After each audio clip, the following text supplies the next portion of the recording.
There's a Chinese sword family that rules half the world. The Runcandel family, a renowned family whose members are born with a strong physique and exceptional talent, have ruled with overwhelming skill, combat, conquer, control. Those three things perfectly define said family, the family into which our protagonist Jin Runcandel, the youngest of his father's children, was born. During the ceremony that his family celebrates for the infants, Jin chose the sword of the founder of the house, Runcandel, an omen of the greatness for which the boy was born. Even his father was interested, an event never seen before, never repeated. When choosing said sword, everyone thought that the boy had a future full of success and fame ahead of him.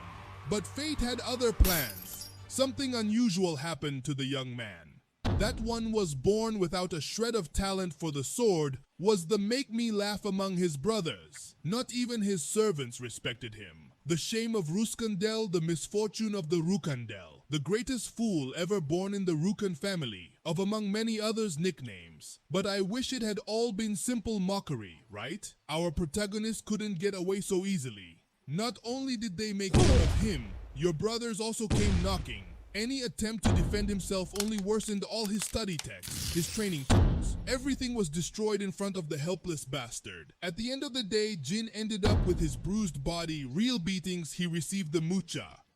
And what they think he made him give up, cry, run, you won't see. He genuinely believed that with hard work he would achieve it. He really believed a little more effort and his family would recognize it. You know what happened? Well, sometime later they expelled him from the family. The only thing his effort achieved was that they would not seriously kill him. His family literally told him, for your great effort, we will not kill you, it would take more. At only 25 years old, he was banished from his family. And at that moment, luck smiled on him. Someone noticed him, he met his teacher. There the boy discovered that he did have talent, but not the talent of a rock of his own. Not for God. Who wants to play with knives? He had a talent for magic, the use of which was strictly forbidden in the family, and he devoted his next years to improving his use of said art, until one day something happened. He was enveloped in shadows. A voice spoke to him. He did not recognize that it would be the first, but the entity did not take long to introduce itself as his Goldere, god and master of the shadows, and he was there to propose a deal to the boy. If he accepts, it will not only grant him the power of the shadows, but it would break the curse that binds him. The god tells him that apparently, when he was a baby, someone cursed him by sealing his ability with a sword. Yes, his talent with the sword does exist, but some evil-born cursed him to prevent the boy from fulfilling his destiny. That curse, God tells him, is one that should not exist in the members of your family. Cecilia,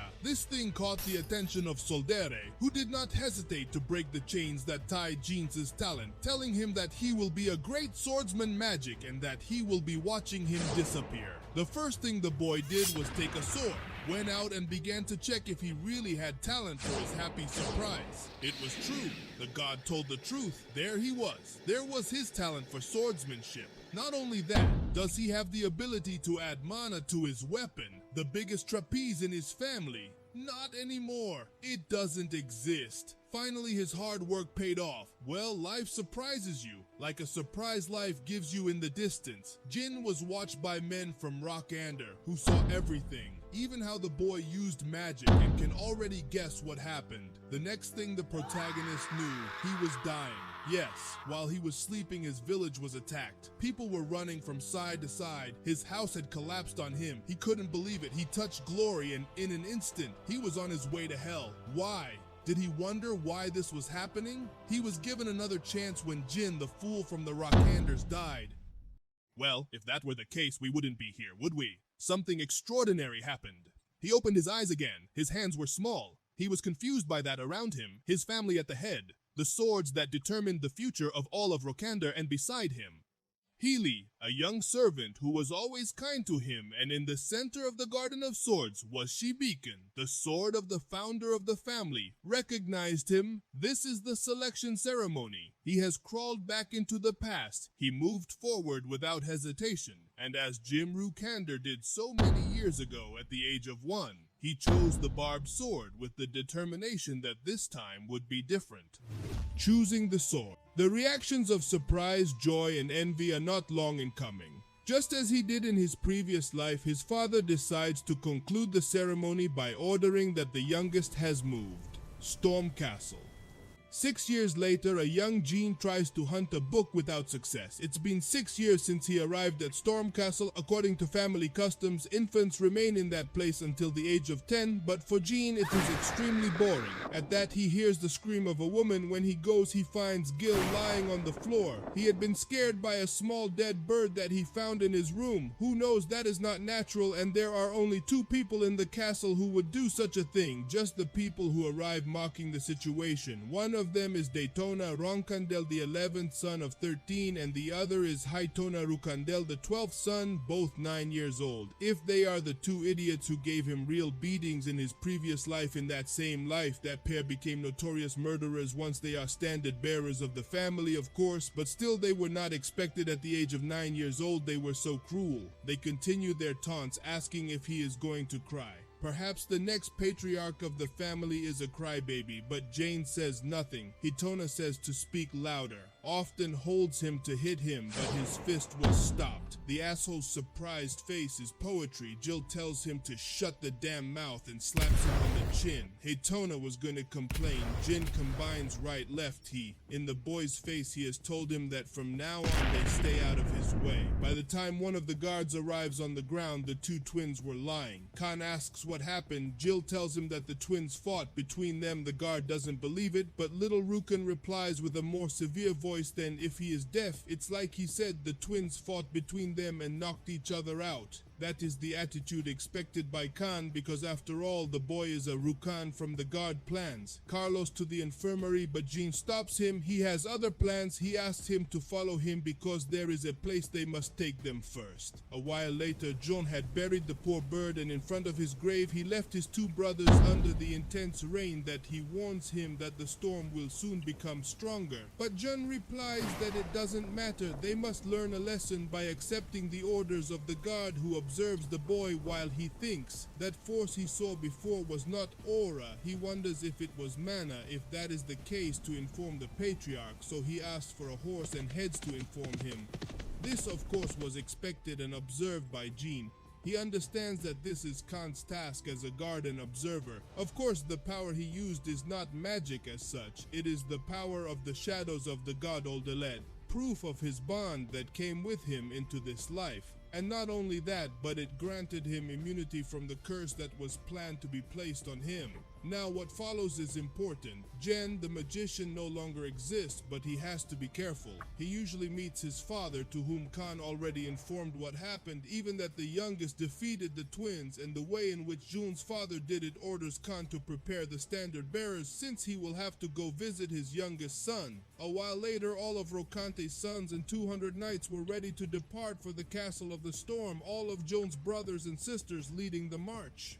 Your sexy father? Tell me he's not a hot homo? One of Jim's sisters asks another brother named Defus if he knows anything about this. This is Mari Runcandel, 7th daughter and 7th standard bearer. Defus thinks maybe it's because the twins are about to turn 10. By the way, Defus is the 4th son. He also adds that maybe they will see the younger brother Mari. That little demon who chose the sword of the founder is altered. Of course, he has no way of knowing what is going on, and in that another girl tells them to shut up. It is Luna, Khan of the 1st standard bearer and the eldest among her brothers. Mary thinks to herself that maybe the younger brother Jim is a worthless who needs to be watched. Castle Jim was preparing, thinking that Kan must have told his father everything, although he highly doubts that Kan will say that he saw magic, but there will undoubtedly have been talk of what he saw. So the reason your father is coming is obviously to check that power, to check if it's a benefit to the family or should be cut and erased. The patriarch had arrived. His first order was to bring the twins. These arrive and kneel before his father, who immediately asks about his fight with the youngest. They both try nervously, frame Jean and talk about that. I use magic. They start talking more and more about how magic is forbidden in the family. Nervous but with clear malice, his brothers sigh. Their father stops them, tells them to record this, and their hearts like this will not survive within the family. Ron Runcandel sending for the younger John, who enters as the twins leave. He moves forward while he thinks his father is the strongest and coldest person a demigod has ever known, the Knight Genesis. He used to be an ordinary man, but after becoming a Genesis Knight, his emotions faded, becoming an existence obsessed with the survival and development of the family in his previous life.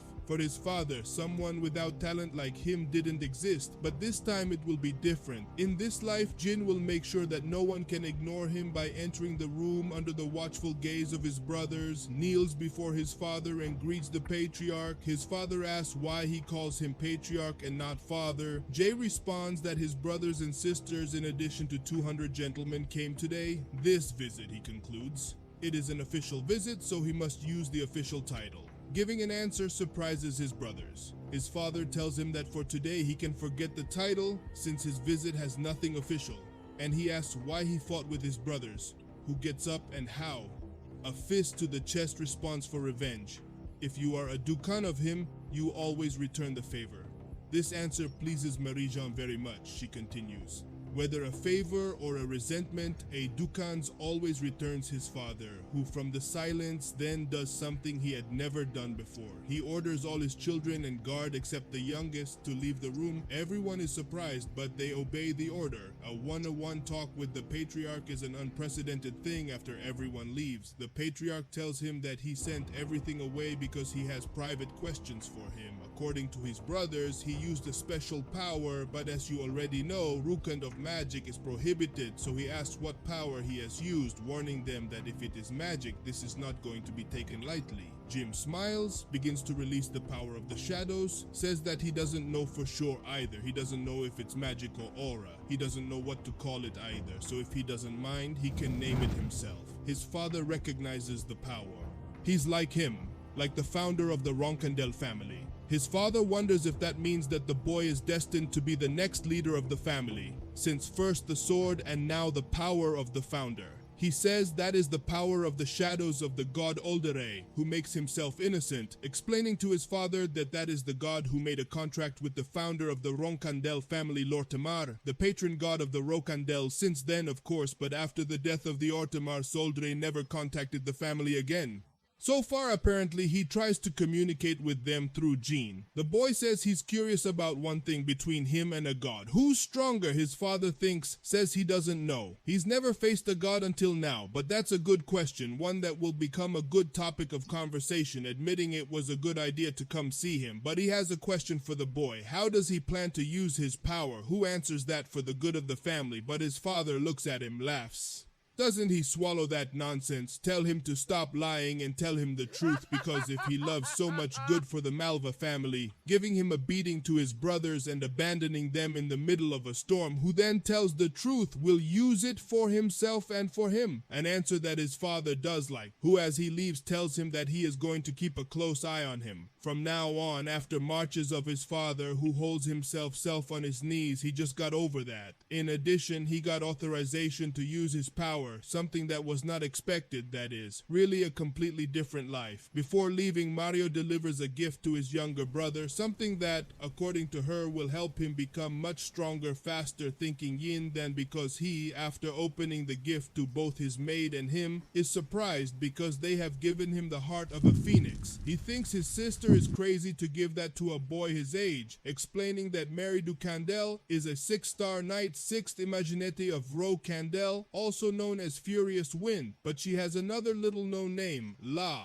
Loka of the southern region, and the reason her sister surely gave her this is because she wants her to grow up strong so she can split her mother between them. Of course, if you eat this heart at an early age, you gain fire resistance, it promotes your growth, and if you are a 6-star mage, you can summon a phoenix. That may also be useful to them because after all, he is also a magician. Jili brings him the stew that I prepare with my heart. His brothers see him eager to try it, but if they want to eat it, Jin has a deal for them. They will have to dig something for him. They make it clear that they're afraid of being discovered. But anyway, it's all about the soup. In that, we see that at the place they were excavating, there is a subject in a dragon-style tank, Bol Z, a strange subject surrounded by shadows.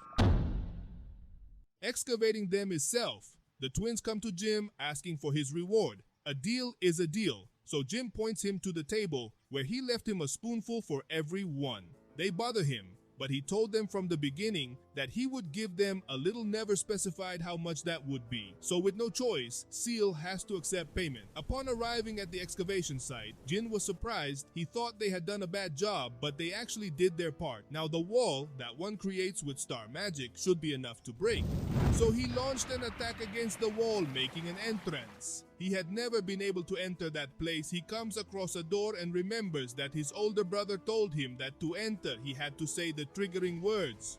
Ruka and their son is here to consult Murakan. This causes the doors to open and he enters without hesitation. This place is only allowed for standard bearers. His older brother in his previous life told him at that moment, he told him because he could never come here, so it didn't matter. But in this life, he has helped him. Anti in that, he comes across that strange man resting in the tank. He notices that you have beds, so he is not human. Now you understand. The Black Murakan Dragon. According to the story, said dragon had been defeated by the founder and went into winter. He never expected such a story to be real, but he doesn't have time for it anyway. He heads to the place that really matters to him, the library. Although his family doesn't use magic, it keeps quite interesting magic volumes. He would like to take it with him, but he copied them and the notes to avoid further problems. Later, he had returned to his place reading the copies and notes he made of the book, but while he was reading, he hears something. There is no one in it. A voice speaks to him, asks him who he is Murakan. Jin is surprised. This never happened in his previous life. Jin tries to calm down, nervous, introduces himself as the son of Runcandel and greets the guardian of the Murakan family, shouts in anger how they call him a guardian, how they treat him like a simple god. Have they forgotten who he is? Anyway, Murakan calms down, smells like jeans, feels the shadow energies in him, says he has slept for the last 1,000 years. But that smell is unmistakable. He is a contractor. How Temar Jin more or less understands and shows his power to Murak. He is surprised, but in addition, he falls to his knees and asks Solderes if it is a joke.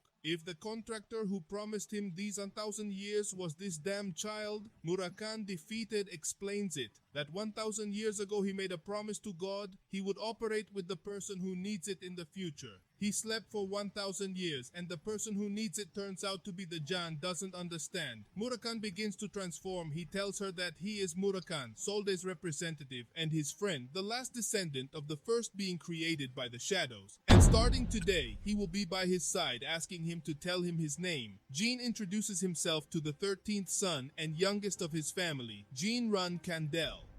Murakan Mountain, in the ancient name of the place where the Storm Castle is located. He ruled this place a long time ago. However, 1,000 years ago he was defeated by Therma Rukander. Of course, now who knows that's not true. Murakan was the guardian of the family. Those who make a contract with a god receive a guardian dragon.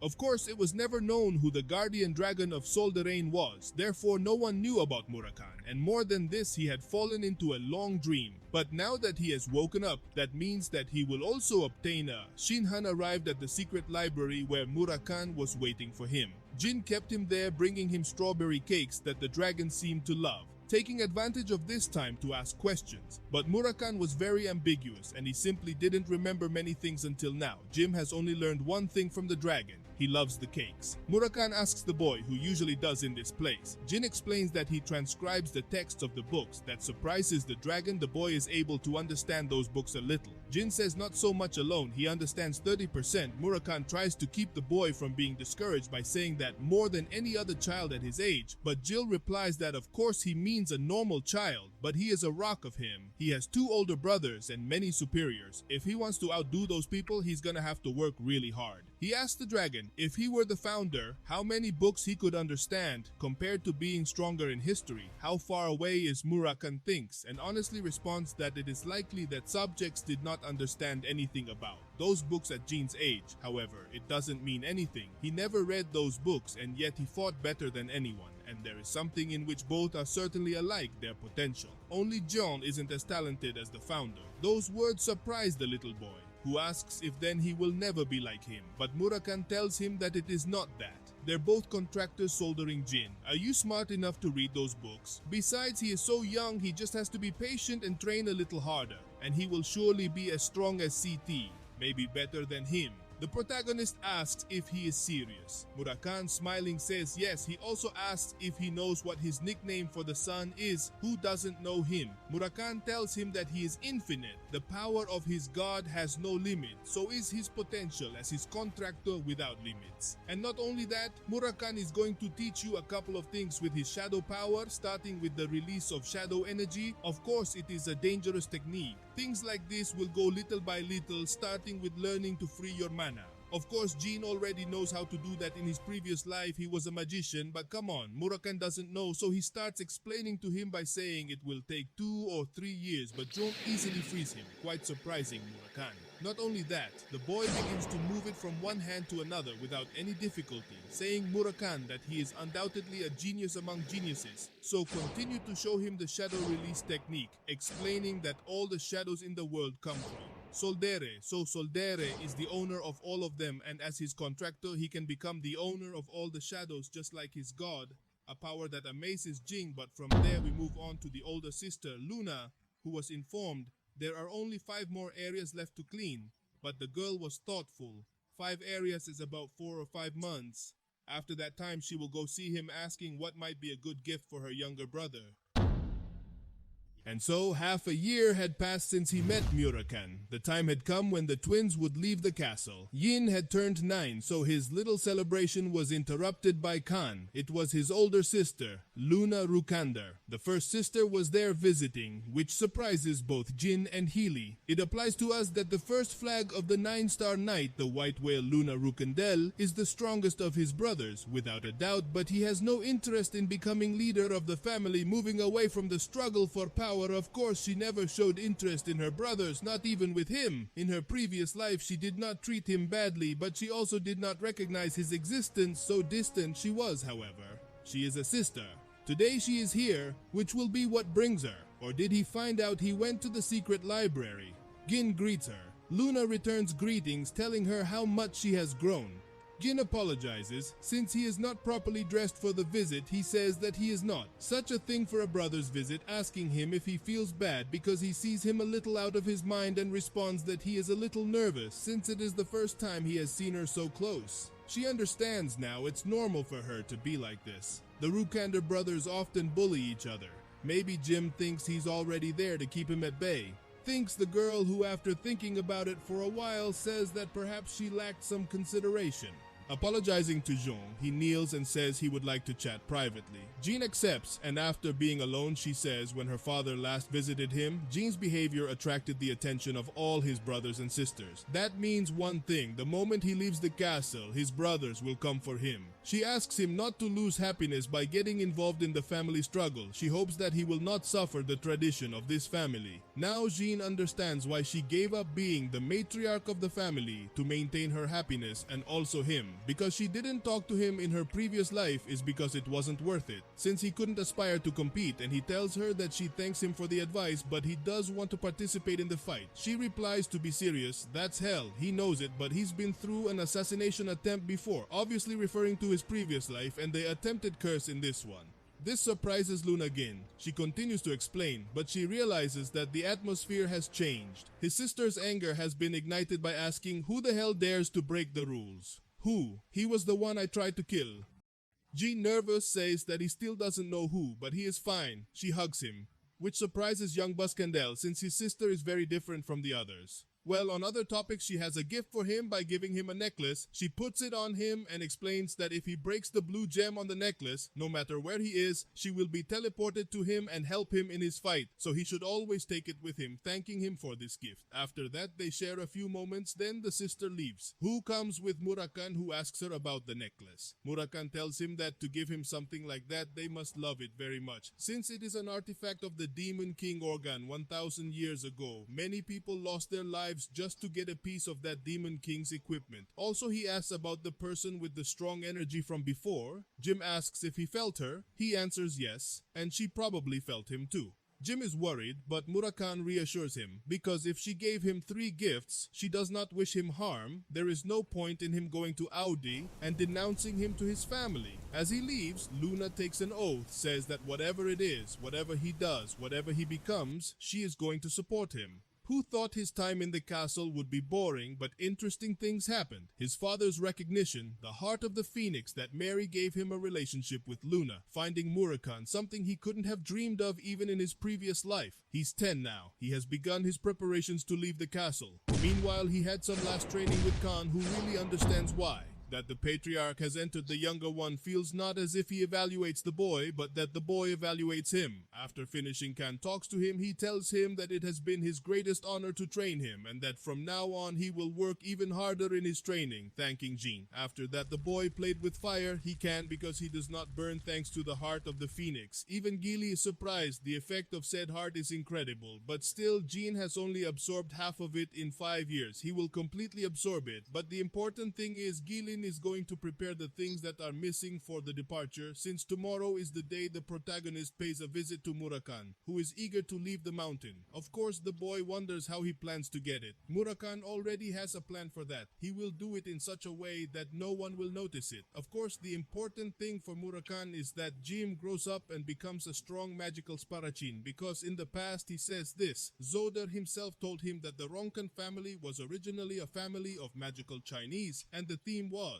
strongest of all. Of course, it is an almost forgotten fact. He thinks there, Murakan explaining to him that the Rukan family from 1000 years ago took a humiliating oath never to use magic again. Of course, the protagonist will be the one who breaks this ridiculous oath. On the other hand, he says John and Murakan Sebas are going to realize that he is not in the tank, but Murakan has him covered. He is going to create an illusion. The problem is that he has not fully regained his strength, so maintaining him will be a problem, but he will do so until John grows up, giving him cakes and Vi. No, how much does the dragon like it? And the moment had come. It was finally time to leave the castle. Gili takes the opportunity before leaving to swear even more can Youngmaster. 2 guards introduce themselves, the knights Gerona and Hoke, who will be his escort to 2 7-star knights. They will take him to the Garden of Swords, October 30th, 1790. Jin Runcandel definitely abandons the Castle of Storms. As he advances, he notices that it is snowing heavily. Maybe it is wise to stop in a nearby town. In it is a thunder. When both guards yell at Jim to stay inside as they are being ambushed,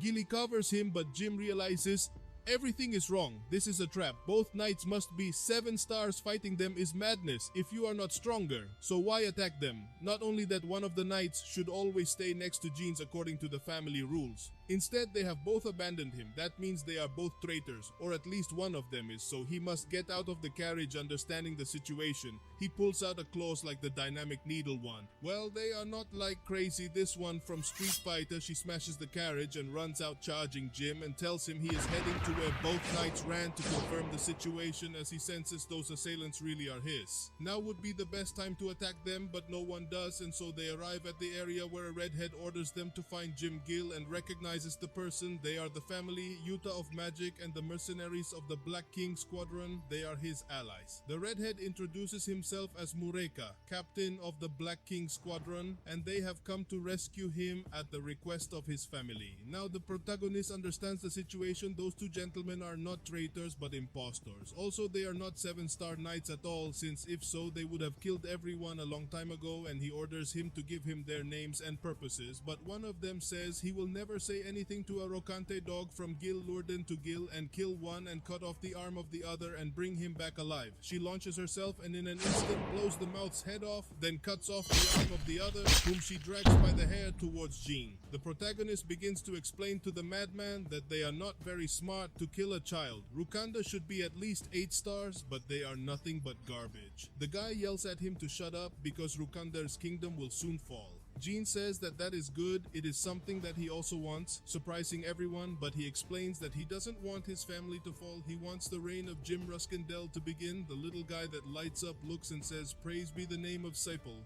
Now it all makes sense. Siple, the renowned family of mages who rule the other half of the world, are the complete opposite of the Rukander. As for preference, they even use magic to wipe their buttocks. 1000 years ago, after the founder's death, the Siple family took advantage of the Rukander's moment of weakness to impose an oath that sealed all magic in their family. For the Rukande, Simple is the greatest enemy. With this information, everything is clear, so they don't need the Loquito ordering Gili to throw him around while he thinks for. Thus, Perukade is also enemy number 1. In fact, they continue to annoy from time to time. But the strange thing is that Gili, being a 7-star race, was not able to detect his disguise. That means this bastard is involved in this. After settling all the matters, Jing talks to the captain of his reprimanders, promising them that we will help him, he will be discharged, he will ensure that his family knows what happened here and are well rewarded. Asking him to create a perimeter to advance to the city that contains the teleportation that they are going to use. The captain realizes that he is a lot. Boy, he is barely 10 years old, but he acts dignified and formidable. Maybe what you said earlier isn't a child's nonsense. Maybe he is serious about being the next patriarch, giving the order to his men and also adding a new order for them under no circumstances. Bother the young teacher. Of course, they do not understand such an order, but they agree to comply with it as they advance to the town. Gili was asking if it was okay to let this fellow live. Gin says there is no problem, she has little chance of surviving, but the idea is to send a message to her colleagues. On the other hand, she tells her not to worry. What happened is not her fault. She should not be tortured. Even so, she apologizes. It was her mistake. She is a 7-star warrior as the family's nanny. Her life is linked to the child she is assigned to protect in her other life. She was also her nanny, and since he had no talent, she was also despised. Not only that, the day she was banished, she suffered the same fate as him, and yet she apologized to him for not having served her better. He doesn't want to be hard on her, but he needs him strong. She continues to apologize. He yells at her not to do it, that this is her order. For her, she is her only guardian. She cannot allow such a trivial matter to bother her. Both in the future, there will be problems, so she simply must be a little more attentive. She accepts the order and finally stops apologizing, deciding to give her best. They have arrived at the inn where Jin already instructs that the innkeeper is involved in the attack she suffered. After all, the transformation sorcerer Gaston's Booba is with simple. Transformation is something that dragons are very good at, but even they can't make it perfect. But Booba is the the only assistance that is able to do so, uses his ability to commit numbers or crimes, causing chaos. This matter becomes very complicated in his previous life. At 20, Beckman's Special Affairs Division arrested Bugvari and executed him. Making him an ally would be helpful, but he already attacked him, so there's no reason to trust. So you'll have to check if he's still the same as in his previous life, falling asleep outside his window. Is there a cat meowing? Well, it's not really a cat, and that meow sounds very fake and it wakes up. He stretches, the cat continues with his suspicious meow meow. Remembering what Murakan said, he now understands that the cat is Murakan transformed. Murakan is not upset, he has been meowing at that window for a while. Who thought he was going to transform into something else, something like a servant? But of course, the annoying dragon tells him that this is done. Everyone is going to notice him transforming into his true form, but he trips over a loose board and slaps himself all over the face. In that, and while thinking that it is an attack, he throws himself on the dragon that when he hears his name, he becomes happy. Come on, that he knows that she is the one who makes the delicious cakes. Gili looks at him with a face like, and this damn crazy Jim holds Murakan's face as Galan tells him that he has waited to meet her for a long time. Jim formally introduces them both. Gili apologizes for his recklessness as the young man introduced him as the family guardian, Runcandel. Of course, there is a lot to explain to the young lady, but her first doubt is why Murakan thinks it is a strawberry cake. Dragon answered that it is because she is beautiful, wonderful, and cooks the best strawberry cakes, you see. Come guys like this, he woos a lady, learn something. Gili now understands why Jim asked her for so many cakes. After a while, they have explained everything to her, the magic of Jim Mura, a dragon, the papers, everything that marvels Gili since she is the maid of such a wonderful boy. Of course, on the other hand, Murakan, she tells him that he should be more careful, but he responds that he only stumbled, starting to laugh while Gili asks Jim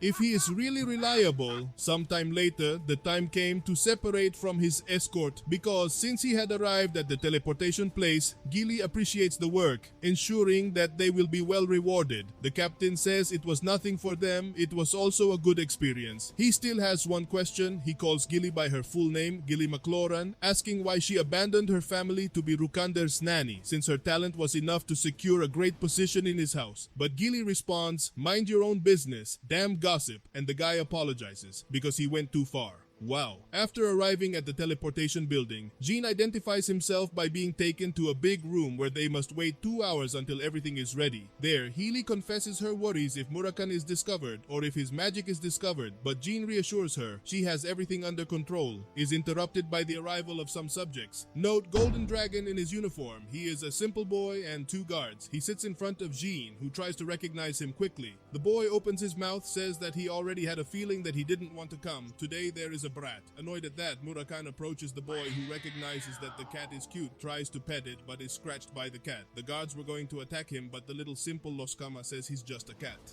The boy always thinks he wanted to mess with them on purpose, to see if there was any reaction, but there was no such thing. So the last of the Rumkans is someone calm. He gets up and introduces himself. Is to see Adin Simple, and apologizes for his rudeness. From a moment ago, Gin now recognizes him as Veradin Simple, a great magician and probably from Dero. His family, a role model for all young magicians, skilled and of character, he did not lack in his previous life to think that he would find him as a child. Gin responds to his greeting, says that it's good to know that he's not a complete idiot, asking Beladin how he came to that conclusion. Gil tells him that it's simple, his Dumatons don't go around with a sword in hand, which perhaps would have ended with someone cutting off the three of them's fingers. Beladi, nervous, replies that his jokes are violent. Jill explains that it's not a joke. Even so, Veradi tells her that he gives her advice. Cutting off fingers simply is not a good idea. It could end in a house war, but Jean replies that she does believe that her father is Chilo Ru. Candel and the boy's father, Celia Siple, would go to war over a children's dispute, wouldn't they? And he understands that he is right. They would just give gold or something to make up for the damage, saying that he has learned a lot today, so he will pay his debt someday. Gin tells him that he can pay for it now, remaining silent the entire time until they are teleported, leaving poor Veradico with a face like this. Veradic is fascinated by Janesta, great, thinking to himself that if it weren't for him being a Runcandel, he would love to be his friend. A while later, the teleportation was finally ready to see Dingrita Jim that they are going to see each other again.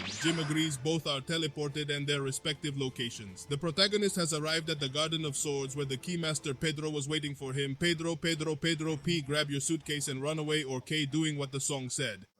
The Garden of Swords is the place where the swords of every Rukan of the deceased are placed, of course of every Rukande who has made a contribution to the family. In other words, it is a symbol of the dreams and honor of every Rukande. Jim's dream once was to die and leave his sword there, but we all know how that story ended. He was neither a leader nor intelligent, but this time will be different. Jean arrives where his father and some brothers were waiting for him. The first to greet him is his mother, Rosa Rukande. He returns the greeting. His father notices that cat, asking him if he ever picked up an animal from the streets. Jim replies that he did. The choice of word pleases his father. Of course, the suspicion of his brothers doesn't take long to arrive. Does Jean feel his hostile stares? His mother asks for the cat's name. Jean replies that butterflies, Runcandel. His brothers complain, what do you call a vermin like that, Runcandel? His father stops the complaints, talks to Jean, wonders why he has given him such a name. He responds that to be responsible for him, since it is the first life. Who welcomes, although let's go. They should realize that it is not a cat. That damn cat smiles like that, and it would also be great to tell Murakan reveal you know something like that. Well, they prefer to do it secretly. His father asks him if I understand the weight of his name. The young man replies that if he will be totally responsible for him,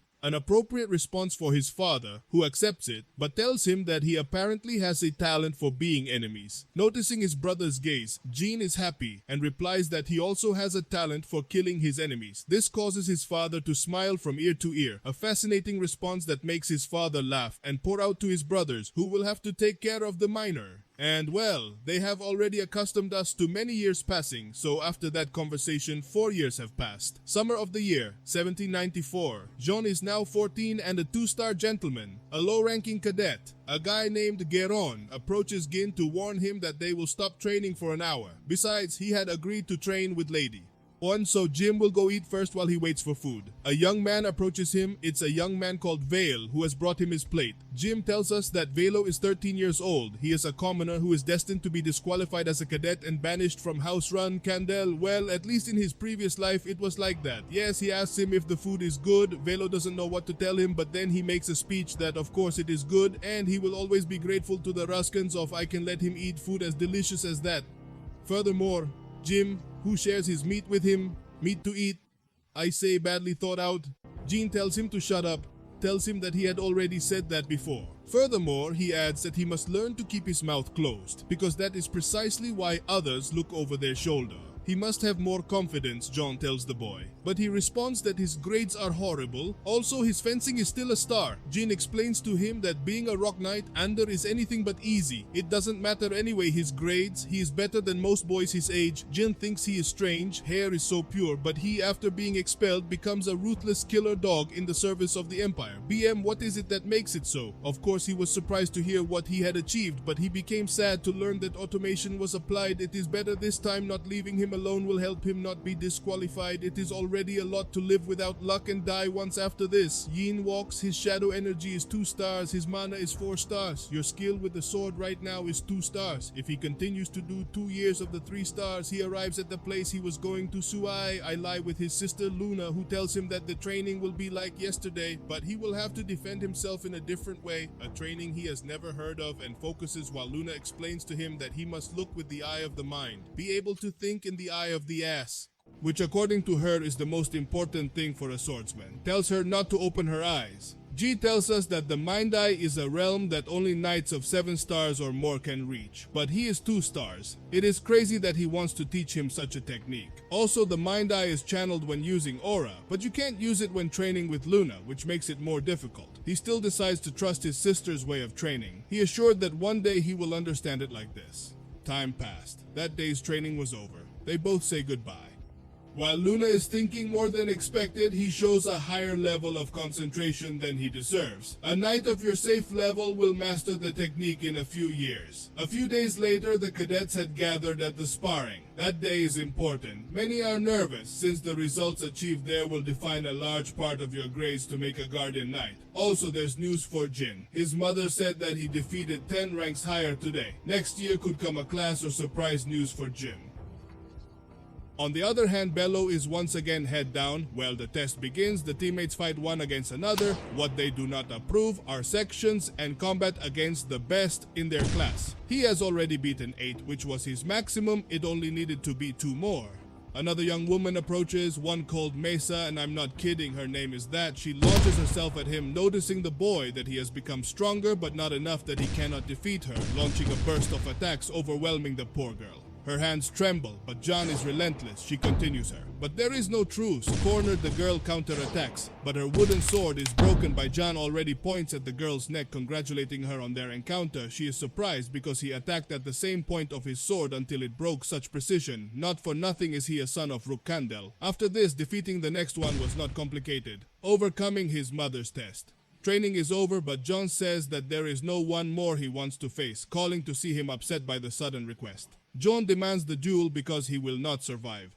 Without the family, tells him to go up, he's going to destroy him. And well, with such a threat, I don't go up on the nervous either. He goes up to the arena, he wonders why he chose him. Gin talks to the Veilmates, he mocks. Jin tells him he's tired after fighting 10, but instead he's like new, he still won't be able to beat him, that's the reason he chose him. Bello fails to understand, but Jin launches himself at the boy you doubt. Pena manages to defend himself from that blow. Bello asks why Jin launches another attack. Bello blocks. Jin congratulates him for that. Nervously, he thanks me. Jim backs up and throws earth and stones at the other boy, who is forced to cover himself. Jim takes the opportunity to kick his leg, making him fall. Mello asks why he does this to him. Jim tells him to get up. I call him to fight. I would have killed him if I had wanted to. He will only be merciful. Once the others start murmuring, he does it to me. Something that surprises everyone. Activates aura table, is surprised. Says the instructor they must for the fight. If this continues, young Jim could be in danger, but Jim speaks, says he doesn't dare interfere.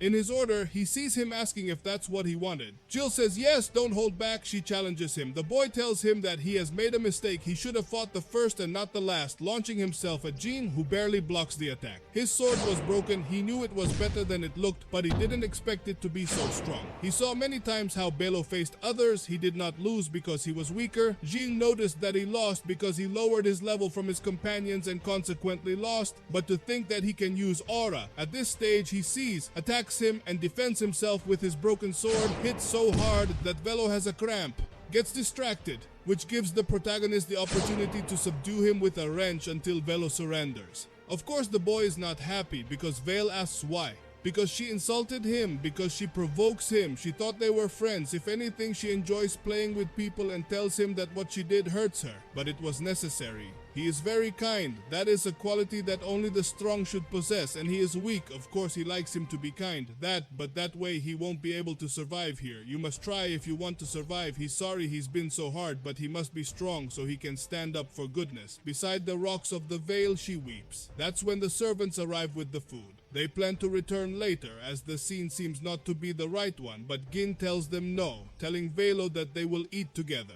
Elsewhere, Khan's gossip informs Jin's father, who laughs at his youngest son's word. Of course, it is an interesting conviction to defend the weak while ruling with a hard hand. They're going to see where they're taking him, telling Khan to deliver a message. The first mission of the youngest year, 1795 January, who turned 15, was recognized as a 3-star knight in his first vacation. They all went to their family homes. They practiced a lot to check their skills now. They had advanced to intermediate rank. They would no longer use wooden swords, but real swords. Of course, he had problems finding a suitable weapon, and even in the family warehouse it was one that got him a good sword. He allowed it because she has a better eye for that than he, surely bringing a good weapon. Although a month has passed since he went out to look for it, returning recently appearing with a tremendous machete. She brought him this sword known as Swift Slaughter, one that she herself used a lot at Gin's age, asking him if she likes it, but no. He says that he doesn't think that sword is suitable for him. She decides to show him another. One that he thought a lot. He thinks it suits him quite well, and that's when it occurred to him, this one does hit him. Jin is surprised. She takes out a beautiful sword. Jin recognizes that weapon is the sister sword of Barizada Bradamante, the second sword of the founder. She is happy because she likes it, and of course this sword, Jin wanted it, yes or yes. Of course he did. He asked for it himself. His brothers would complain that Luna was given to him is great because along with Beacon it is excellent for you.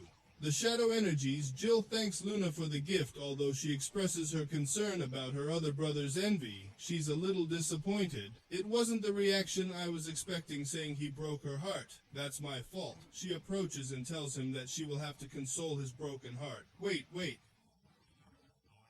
Did the girl come out like half a northern girl or what? She tells him to close his eyes because they are going to train and teach him new tricks. What the fuck? That sounds very XXX. Even Jin gets nervous. She tells him that certainly, and brothers trying to kill each other, but not everyone is like that, so she wants him to remember and not bother her anymore. She has lived a lonely life for a long time, even before he was born. She doesn't want him to go through the same thing anyway. How uncomfortable, right? From there we go. Murakan, to whom he showed Bradamante but the dragon doesn't give him importance, tells him what else he cares about. If he still doesn't know how to use shadow energy and wants to use Bradamante correctly, he must be more than 3 stars in shadow energy. But he is still a 2-star kid. He is barely able to mimic the awakening of the sword. He says he thinks he will soon be 3 stars and can use the Murakan. He calls him arrogant. He tells him that Bradamante and Barisada are not a sword he can use lightly. Well, to summarize this part, both begin to argue because Amurakan tells him that you must.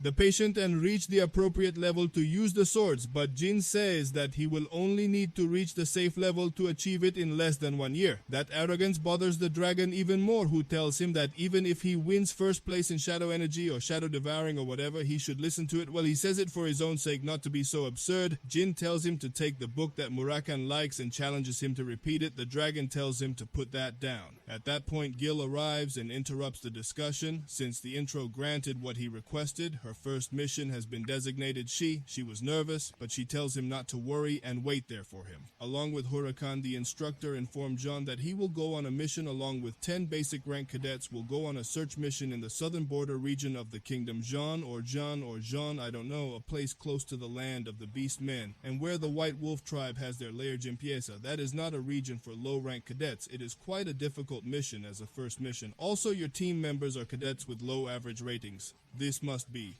Do a test of your father because there is no other way. Surely your father was reported the last incident, but okay, if you want to play this, it will demonstrate your rock-solid conviction.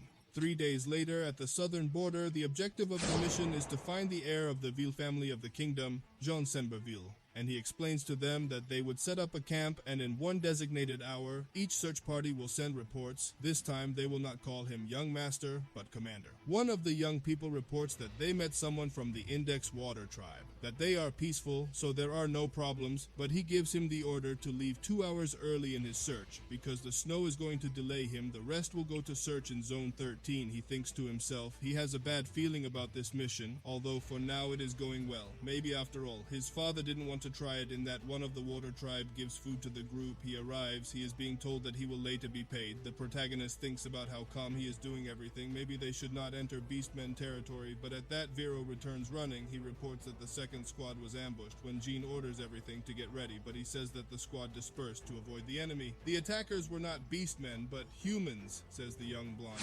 Who goes out to the zone? He doesn't know what they are planning or what their objectives are, but when he arrives he finds a trace of struggle, wondering if his friends died. Gil calms him down. The blood is fresh, so he can see only one person. He ambushed them. They find traces. Apparently the group escaped west. He orders one of them to regroup with the others, and Vale orders him to follow him. They both advance. They have found the second squadron. They are fighting, plus the number of attackers has increased. Jim tells Vale it will be his eyes for 2 seconds and then attack to the left. He prepares an attack with shadow energy, nailing the Daka into the neck of one of the enemies. Velo then attacks another but is stopped, still enough from the back. Jim ends up asking him, the rest, if they are okay. These report that they have captured Mesa. The guy who attacked from behind is still alive. He asks for clemency. Jim tells him that he doesn't look like a Disciple follower, so he proposes something. If he tells him everything, he will kill him and leave the others alive, or he will shut up and kill everyone else. The subject, after thinking, accepts it, saying that he spares the life of his family and continues to tell everything. He's part of a group called Quincelo. Jin recognizes the name, a terrorist organization that was active even at the time he died in a past life. They slaughtered the people of Jin and killed their king. They call themselves a revolutionary group whose real goal is to place their own king as king of the world. The guy tells you more about the location of his branch and the reason for Mesa's kidnapping. What is it? One, pretty gross. They basically captured the apprentices alive, and you know what? Anyway, they look like goblins. Jill tells him she will keep her promise. Then the protagonist beheads him, orders his men, apply first aid, then go to the main estate and ask for effort. That is, I ask if he plans to go alone. He says he must go and it is certainly dangerous, but one of them was captured. A son of Runcandel cannot allow such an insult. The boys ask to go. They are apprentices. It is normal for them to die, but Jin says no. He is stronger and they would be a hindrance for now. Or Navelo should also leave, because now the members of the second squad are injured. He is the strongest among them, so he must protect them by launching himself to Mesa's rescue, and knows that his enemies are at least 20 for 4-star Chinese. It is at a level of 3 stars with the sword, 4 with magic, and 3 with shadow energy, so it will try to avoid the head-on fight using magic to detect enemies, as well as wind tracking magic to ensure the best path. But while advancing, arrows fly towards him. In dodges, 2 swordsmen and a mage attack him with their wind magic part to 1 in half. That surprises the mage, a Rukan who uses magic. Jim deflects the other's attack. The wizard throws a fireball, but Jin dominates the attack by taking the opportunity to split the other in half. The wizard is confused, deciding to switch to ice since fire does not affect him. Jin deflects the attacks and the frightened wizard approaches, splitting him in 2. The young protagonist follows the trail that the idiots left by taking advantage of it to approach. He creates a plan, a distraction by lighting a fire in the forest that quickly expands the ready. She doesn't know where that fire came from, but they're trying to put it out at all costs. While the leader shouts order from China, he takes the opportunity to become a killer kilo by obtaining the keys. He heads to the houses where he finds a basement and there is a table in it. But something happens while he shouts them outside. Screams are heard and he asks the girl to be quiet when leaving. Not so many bodies, only dead terrorists. One of the Beastman tribes has killed them because they were so useless that they can't even put out a fire. Jin does not at the table. At that, the wolf asks Jin if he is the cause of the fire. Then he says that he does introduce himself as Jin Runcandel, which makes the furry man happy. A Runcandel today is going to have the glory a few days before the start of the mission and was trying to infuse shadow energy into his sword, but was stopped by Hurricane, who asked him if he wanted to die. Using that technique without being strong enough could cause poisoning with your own energy and cool in a very painful way. Currently, the wolf was happy because he will kill a run.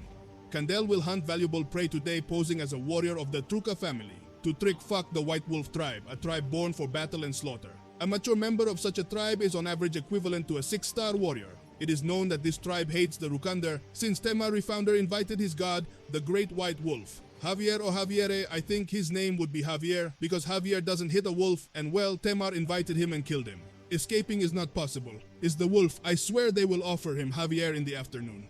Oh, Javier fucking asking him if he will flee or fight for the supposed. Jin chooses to fight. The wolf is an attack with his hammer. Jin dodges. The wolf attacks again. He is fast. It's hard. The boy was given time to avoid blows that would have shattered his skull. Not only that, the strength of his hit is insane. 2 hits and Jin is already at his limits. Repels the beast. Jin is wrong, but he has 2 aces up his sleeve. His sister's pendant and the energy of the shadows doesn't want to waste the necklace. The Debbie wants to overcome this on his own. Using magic is also not suitable. He couldn't. Wolf with his current level of magic.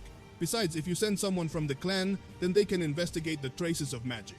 There's only one option, shadow energy. The Beastman congratulates John and his sword is also very good, remembering that famous black sword of his family, that is Beacon, attacking John again while he mocks, telling him that today is his end, but the protagonist concentrates on remembering that feeling to free his sword. The wolf was going to strike the final blow, but John releases his power. That surprises the wolf, who sees darkness out of nowhere. He is unable to see often. He feels that it. They cut into pieces. The wolf falls. The darkness dissipates, but this begins to consume Jin, who screams, listens. The voices of hundreds of thousands call him useless, weak, idiot. A shame in that compared to that for someone who tells him that he warned him. It's Murakan. He tells him that he had already told him. To use that power unprepared is to seek death, but do you plan to just let yourself die? I told you to stand up and maybe you don't know what to do. John sits up and begins to channel his magic along with the energies of the area. Nombras tries to resist so as not to be swept away by the energies. Murakan tells him to calm down, and after a while, Jing finally achieves it, regains control of his body. He has overcome it in that he senses someone when he asks who he is.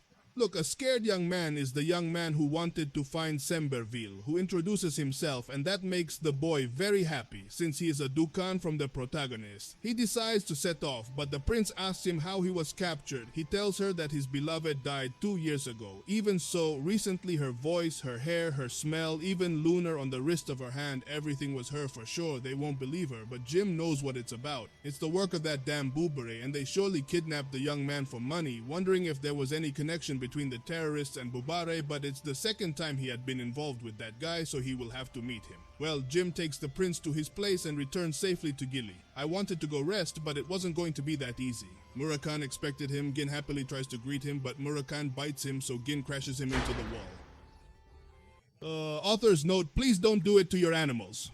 Murakan is a dragon, so he will be fine. Murakan asks. Jeans has gone crazy, attacking him again, complaining about being so reckless with the shadow energy. Jane tries to explain her subordinate was kidnapped in front of him, and she also confronted one of the White Wolf tribe. He asked Murakan how he knew he was in trouble. Dragon responded that he felt how his energy skyrocketed from 3 stars, 4 had already poured it into him. Throughout history, there are 11 people who suffered from the poisoning of the energy of the shadows. 11 with Jin, 9 of them died. Who asked if the other survivor was the founder? Murakan says no. If it had been Themes, he would surely have died. The other one was the same, so Gin tells him, so we are the same. Besides, she doesn't plan on experiencing that pain. For the second time, Gin decides to take a bath. Murakan says that he should punish him by letting him go hungry, but Gili says to go prepare the food, leaving them to Murakan. Meanwhile, his sisters and brothers were arguing. It is impossible for Jim to have defeated a member of the tribe. The white men, but Ana Arukan of 9th Standard Bearer says that perhaps that wolf was particularly weak. The other says it's still impossible. Well, look at this. Oh, this one is called very... I don't know if it's a woman or a man. Let's tell you very much about that. Ask the twins who believe they tonight. No, nervous. Does it agree with them or them? Okay. But Haltona thinks it's impossible. In truth, they know he's a monster, but such a feat is crazy. That's out of his league. Surely he will now be transferred to his class and that will be his end. The other 2 questions because they whisper if they are afraid. Anna also adds that she hates mouths that spit lies more than anything. So much so that she would just like to rip their tongues out. They admit that they are afraid of Jean, but to help his older brothers, they decide to lend him all those strong men to teach the younger one a lesson. And there, we passed with John. He leaves the bathroom and the piece has successfully completed. Your mission will be promoted to middle class, but you need to bring your skills to 6 stars in 5 years. 6 stars means a notable Epalachi, 7 is being a teacher, 8 is an irregularity, and of the 2 billion people living on the continent, there are only 100 who have reached level 9 and 10. And there is only one person who has overcome that, his father, but in this life he aims to be like his father, a knight of Genesis, a celestial. Of course, to talk things become serious. Then upon entering middle class, the brothers fight each other. The elders are going to try to subdue them. It is very different from the basic class where everyone usually gets along, but in the intermediate, the soft hearts, Jama triumph, only one thing counts there, skill and strength. And then his mother had sent for him. She congratulates him on his result in the mission. Also, according to what he was told, he did not accept the move to the new room. She explains that it is a special room in which only the next patriarchs have lived. His brother Joshua was the last one to live there. Who's to say he doesn't actually want to move?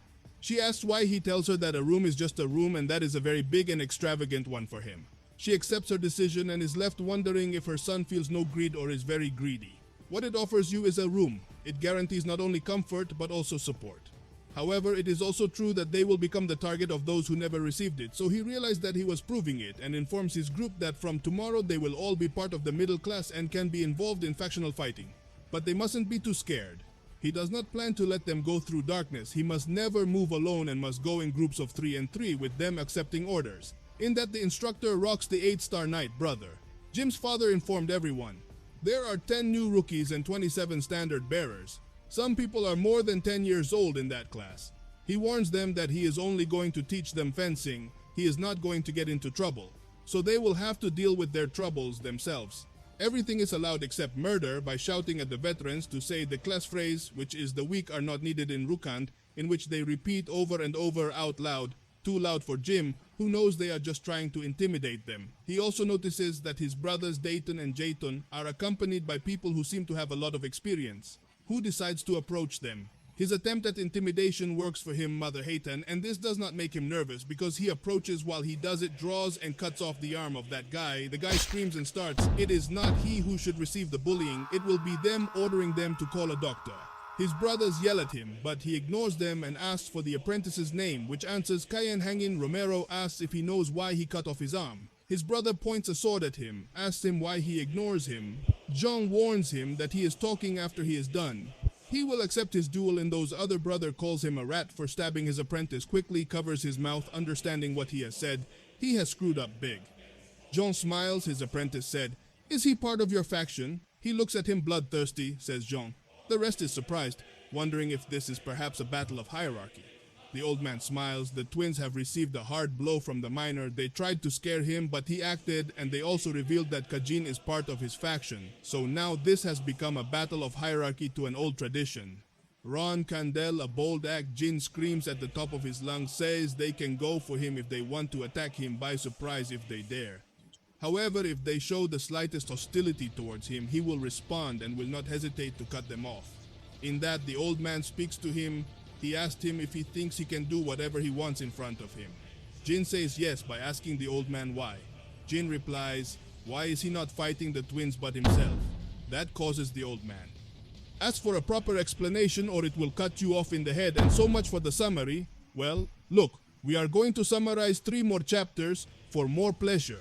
And he explains that he chose to intimidate his group. Even knowing that he was there, it is as if he were attacking him directly. His uncle threw a thrust. Jim doesn't flinch, although his uncle grazed his cheek, making a small cut. The uncle asks him if he is unhappy with his teasing and if that's why he caused labor. Jin replies that, except for the discontent, that's correct. His uncle asks him why he didn't attack him then, responding John, who is simply not an idiot, knows that he cannot beat him. Otherwise, he would not have gone for his brother's lackeys. He would have gone directly to him. His uncle makes his sword disappear and tells him that he doesn't seem to value his life. Jin replies that he doesn't. Just stand by because someone stronger is there. It's not Runcandel style. Losing life is a moment, but shame is forever. That phrase makes his uncle laugh, and a really cheerful Zia, such an argument telling everyone to learn from the young man. He has shown what everyone must learn, urging him to fight and telling his brothers that he will give him advice. He tells them that he knows they are afraid of their older brothers, but they have to learn to fear him as well. And he returns to Heali Murakan, informing him that he is in an active hierarchy war with the Tona twins and also believes that Anna is very supportive of him, explaining what happened with the cadet and the twins' confession, which according to him will make him angry.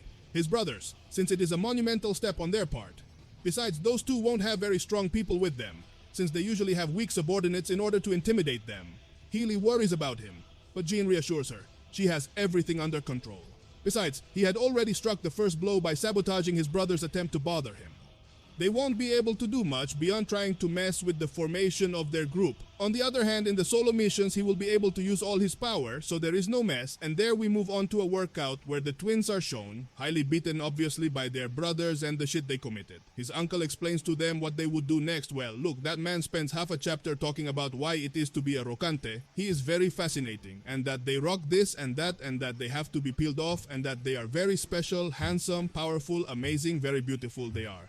Beautiful, amorous, mysterious partners and good people or whatever happened to me. But basically he really did that, I swear. He spent half a chapter giving reasons why they are great, so the important thing there is that what they have learned so far is very easy. It will demonstrate something interesting to them by taking out a steel ball, a ball that is hitting it. It makes a particular sound. It has 3 types of sounds, making a demonstration a pretty nasty sound.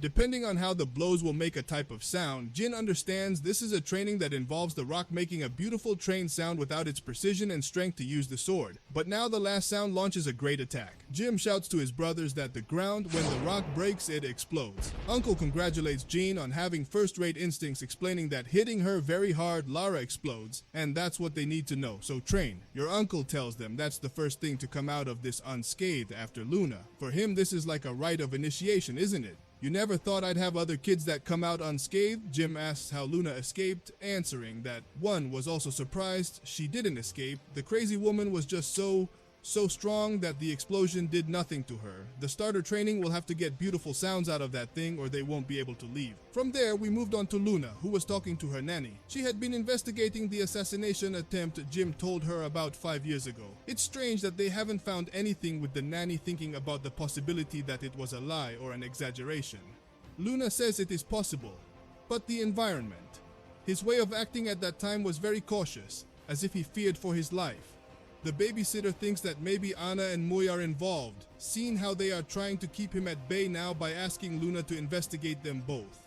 Ask 12 Moons, how will he be doing with his uncle's training the next day after training? The 3 were exhausted. This training is the worst Jing has done so far. The uncle gives him 5 minutes rest. Jim thinks he was wrong in thinking it was a training to control his strength, and sword control needs to increase the destructive power of his classroom. Her uncle was able to damage her without using aura, but he doesn't have that much physical strength. Still, he must compensate for it. Gin controls his breathing and melting the aura, taking it easy as it is something he should be able to do. In fact, he thinks his brothers are capable. His uncle clearly observes it. Halton and Daytona can't do it, with the uncle thinking that that boy is in fact special. Maybe he is capable of breaking Luna's record. Later, the twins had collapsed from exhaustion. The trio leaves training. Still, the uncle says it's not bad. The twins held out longer than he expected, but the younger one is other. Thing screams why he had to be younger if he had only been born 10 years earlier, saying it's really a shame. Meanwhile, the middle class receives their first missions, the first of surveillance, the other of subjugation of demonic beasts. Targets to the orcs and participants in this last mission will be Mesa, Beloscu. Come on, Jin's rookie group. This is clearly a trick by his brothers. Facing a group of orcs being rookies is crazy. Even his companions know it. Others scoff. Pedro Mesa, Mesa, Mesa. What is the most applauded Mesa? What is the most applauded? Or K not anymore. I couldn't really avoid it. Every time I say Mesa, I remember that song, but Mesa motivates his teammates. They will fulfill the mission. In fact, there is one called Sierra, and I didn't mean his name because it really made me laugh a lot. But anyway, the training continues. One of the twins hits the steel ball, causing it to explode and shoot towards John, who narrowly avoids the attack. His brother asks him if he's okay, but the John tells him to stay away from him. He's left with that feeling. He could see the ball as clear as one. The arrow is definitely something. Maybe it has to do with Luna's training, so before she forgets that feeling, she'll do something. In that comes the uncle, who forms they have a mission. The twins are wrong. A mission that's frustrating and they don't want to fight again. Uncle sends his condolences. Even so, he says that since they dare to be less enthusiastic about the missions or that they want to die for Jim, there is another separate mission. One of murder. To murder a toy of the conjugal heiress, in other words, one of his lovers, asking them if you know about the archer, and he answers no. The uncle tells him that it is an obituary, a huge tower that goes to him in the middle of the Western Sea. Bongula refers to the owner of Sayed Tower, a person with the nickname Spider of the Abyss, known for his great cruelty against men who touch their lovers. She is a force independent of the influence of Simple and Runcandel, so the strong and assassinating objective is Alcalofil escorted by a member of the Biko unit is in the sea. My last one catches the attention of the twins thinking that it is. It is a suicide mission. In addition, the applicant for the mission is the boy's own family. Apparently he wanted to get him back, but they couldn't, so they decided to send him with Diego Maradona. Jin accepts this. He surprises his uncle. It's a complicated mission. He thought he would turn them down properly, but it's good to be firm. In 2 days they go out on their missions, this one says. They accept Hilton and Dayton. They even go so far as to do something like half worried about Jin, but Jin tells them not to worry and to make sure they do it right. The steel ball approaches. The brothers hug each other waiting for the pain of the sound, but when you hit it, it doesn't make a bad sound. That surprises the brothers. Jinez says to do well if you don't want to be beaten forever. He leaves while his uncle watches him and happy. He says he will have to live more years to see what his younger nephew will become. 2 days after Jin and his group left for their respective missions, they said goodbye with the confidence that they will return safe and sound with the mission completed. Meanwhile, he himself prepares and goes on his mission. And now yes, up until this point, you have been journeying alongside both a boy and a girl. Let's delve deeper into this narrative. It significantly gets better as chapters progress. I'm current with it, and though it starts off somewhat sluggishly, it does become quite compelling. Believe me, presenting a summary has been a gamble. Previously, I had summarized for a one-armed man, but accidentally lost a copy. Bear in mind, I can only provide another part of this story, if the video receives strong support. Otherwise, we're out of luck, my friend. Let's proceed with the next fun summary. See you later. Take care. Love you, Mua.